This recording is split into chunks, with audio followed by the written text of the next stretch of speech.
In a world with roughly 8 head pupil candidates, but only 2 can succeed, will Indy rise to the top and become one of those head pupils? Probably not. But please, vote for him anyway. Hi, my name is Indy. You may remember me from my time in the Pupil Council 2 years ago, or perhaps as a scout leader that one time. But enough about me. It's time to hear what I can do for your school. Here at Indy Mines, we use only the finest indentured servitude to dig up new and innovative policies, like this one, right here. What a... Now that you've seen how they're made, why don't I show you some of the incredible policies I have planned as a potential head pupil. Alright, I thought just reading them out would be a bit boring, so I'm going to turn this into a tier list and rate my policies from despicable to epic. I'd like to clarify that there definitely is no bias from me at all. First up, we have fixing the basketball hoop. And I think I'm just going to go ahead and put this in epic tier, I think that's fair. Alright, the basketball hoop outside the library door has been broken for a year, 2 years now. It's not getting fixed, and it just kind of sits there neglected, and people still use it even. There's certainly demand. So the plan would be we fix that, and then we start a fundraiser to get a second one in at the opposite side of the court, so you can actually play a full game of basketball or netball or whatever. Letting people enjoy sport is pretty cool, so I'm going to put this in cool tier. Alright, next up is white shoes. So famously, or rather infamously, you've only ever been allowed to wear pure black shoes at school, which kind of sucks because they're more expensive, they're generally harder to get, and it's inconvenient for both parents and students trying to get nice shoes. The rule was originally implemented to try and help people with low income so they wouldn't get discriminated for having more shoes, but it's kind of backfired because low income people have to buy shoes that aren't black anyway, or maybe they'll get hand-me-downs that aren't pure black and they'll get told off for it. The idea would be allow white shoes or black and white shoes or even grey shoes so that the uniform stays, uniform, as well as letting people have more choice over their outfit. I'm putting this in pretty cool tier.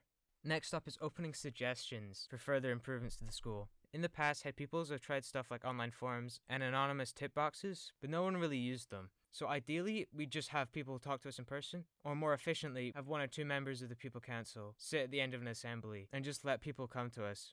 I'm putting this one in epic tier as well, just because if I don't, people will forget to do this. Please give us your suggestions. Alright, this one was going to be up opening the big bathrooms at break time, and I talked to the janitors on Friday. They told me some horrific stories about those bathrooms.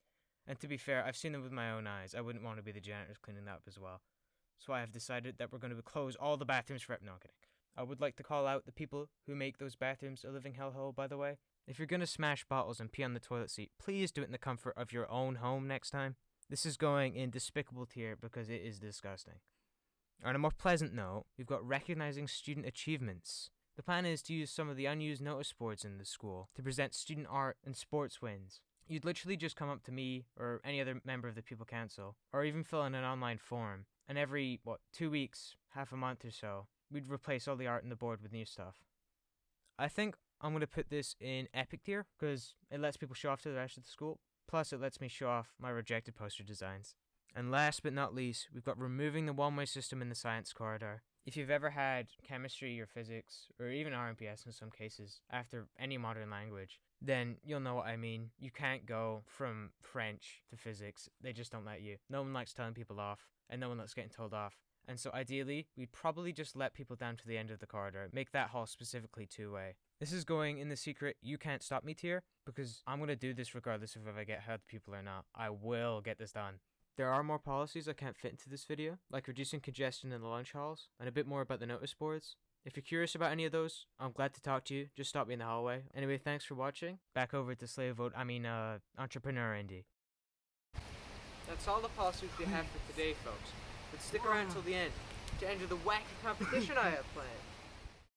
Okay, so I've hidden this image somewhere throughout the video. If you can find it, and tell me in person what point in the video it shows up at, I'll give you this 4x4 Rubik's Cube for free. Thanks for watching. I'm submitting this 10 minutes before the midnight deadline. So yeah, better than like it.